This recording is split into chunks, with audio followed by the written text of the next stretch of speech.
अस्सलामुअलैकुम जी। Particle physics chapter 2 the quark models.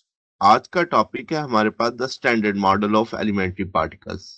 तो शुरू करते हैं। स्टैंडर्ड मॉडल से क्या मुराद है? स्टैंडर्ड मॉडल पार्टिकल फिजिक्स में एक सबसे सक्सेसफुल और एक्सपेरिमेंटली वेरीफाइड थ्योरी है जो एक्सप्लेन करती है fundamental building blocks of matter और चार कुदरती फोर्सेस में से तीन को ये कंसिडर करती है, इलेक्ट्रोमैग्नेटिक, वीक और स्ट्रॉन्ग न्यूक्लियर्स को। इसमें ग्रेविटी इस मॉडल में शामिल नहीं है।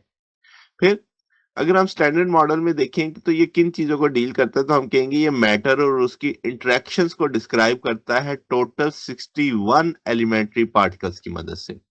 इसमें से 12 लेप्टॉन्स हैं, 36 क्वार्क्स हैं, 12 मीडिएटिंग क्वांटा है जिसमें 8 ग्लूऑन्स हैं, 3 इंटरमीडिएट बोसॉन्स हैं और एक फोटॉन है और एक इसमें हिग्स पार्टिकल है।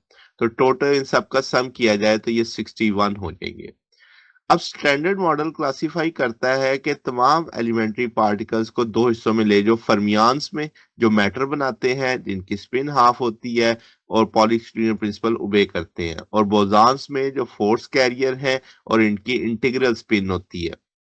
फिर अब आपके पास 12 एलिमेंट्री शुरू करते हैं स्टेप बाय स्टेप के कैसे इनकी तरतीब है। 12 इलेक्ट्रॉन कौन कौन से हैं, तो हम कहेंगे 12 फर्मियान्स होते हैं, उनमें से 6 क्वार्क्स है और 6 क्या है, लेप्टॉन है।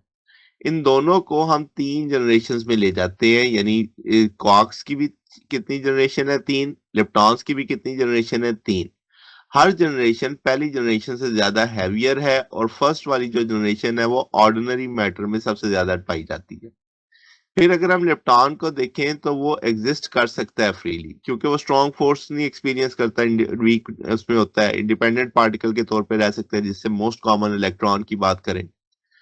जैसे मैंने पहले बताया कि ये स्ट्रॉन्ग फोर्स एक्सपीरियंस नहीं करते। हर पार्टिकल का अपना एक कॉरस्पॉन्डिंग एंटी पार्टिकल होता है। अब इसका मतलब 6 लेप्टॉन थे टोटल, तो 6 उनके एंटी पार्ट लेप्टॉन हो गए, तो टोटल ये 12 काउंट हो जाएगा। अब स्टैंडर्ड मॉडल में बात करें तो 6 क्वार्क्स थे। अब कौन कौन से? Up, down, charm, strange, top और बॉटम।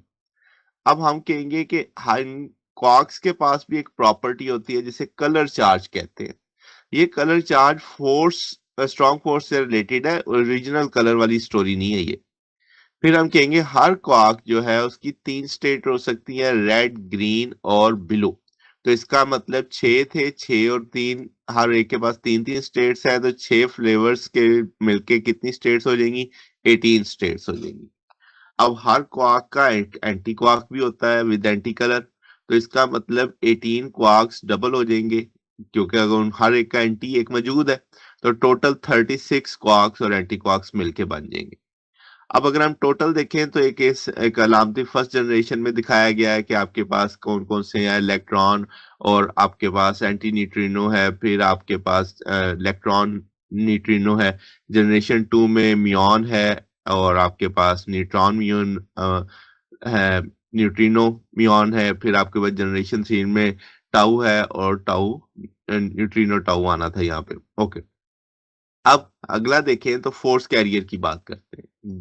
गैज बोसॉन भी इसे नाम दे दिया जाता है। अब ये पार्टिकल एक्सचेंज करते हैं मीडिएटिंग पार्टिकल, इसलिए इनको गेज बोसॉन्स बोला जाता है। स्ट्रॉन्ग न्यूक्लियर फोर्स मीडिएट करते हैं 8 मैसलेस ग्लूऑन्स, यानी इनकी तादाद 8 होती है। ये पार्टिकल्स पे एक्ट करते हैं, सिर्फ उन पार्टिकल्स पे एक्ट करते हैं जिनके अंदर कलर चार्ज होता है। यानी इसका मतलब क्या हुआ कि आपके पास क्वार्क्स और के और इस पे कलर चार्ज है, तो ये उस पे क्या करेंगे, एक्ट करेंगे। और ग्लूऑन खुद पे भी कलर चार्ज कैरी करते हैं। इसका मतलब ये हुआ ये आपस में भी इंटरेक्ट करते हैं।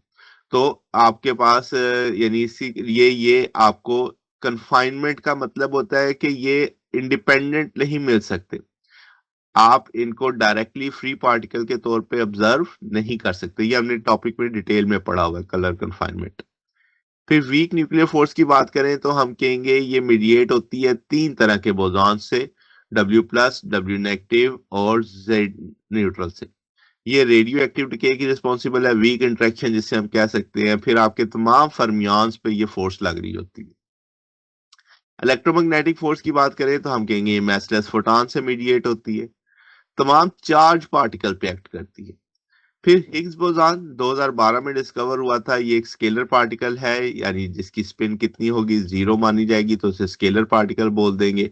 और ये फोर्स कैरियर नहीं है, बल्कि ये क्या करता है, ये अपनी एक फील्ड बनाता है, हिग्स फील्ड, जो जिससे वो पूरी कायनात में फैली हुई है। अब इस हिग्स मैकेनिज्म के तहत इसकी इंटरेक्शन होती है किसके साथ, डब्ल्यू और जी बोसॉन्स के साथ, जिससे उनको मैस मिलता है।